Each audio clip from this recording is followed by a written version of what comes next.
Number 9 is asking us convert 100 milliliters into cups.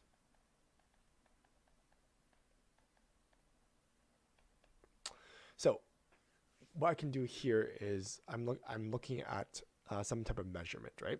I have milliliters and cups here, which means I have two different systems. Both systems are measuring this volume. However, I have to do a unit conversion here because milliliters is going to be in the metric system. And I'm going to cups, which is actually the empirical system. So I have to find some type of conversion rate between these two systems. So we can say that.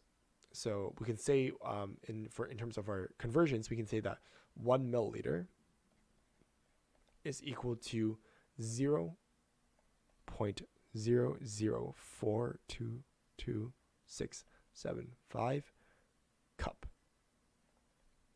So based off this conversion, what we can do is we can now convert 100 milliliters into cups. Again, this you don't basically have to memorize because this here is a conversion between systems, and it's not something that's like easy to memorize. So in this case, a lot of times what we do is we actually just give you the conversion rate here. So given this conversion here, how do we convert this to cups? Well, it's very, very easy, right? I can say using unit analysis, I have 100 milliliters and I want to get cups, right? So 100 milliliters, I'm going to multiply that by 0.0042267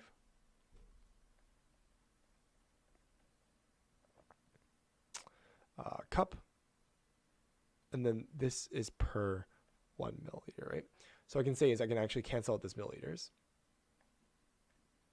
and then I can actually just simply do this operation here. So this will give me how many cups I have.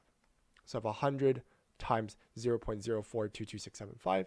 So if I multiply by 100, I can simply just move the decimal place 2 places to the right, right? So this would mean by new decimal point. So this is 0.4222675 cup. So I can say therefore 100 mLs is equal to 0.4222675 cups. So this solution here is correct because they wrote 42267, so they just rounded here. So the solution here is correct.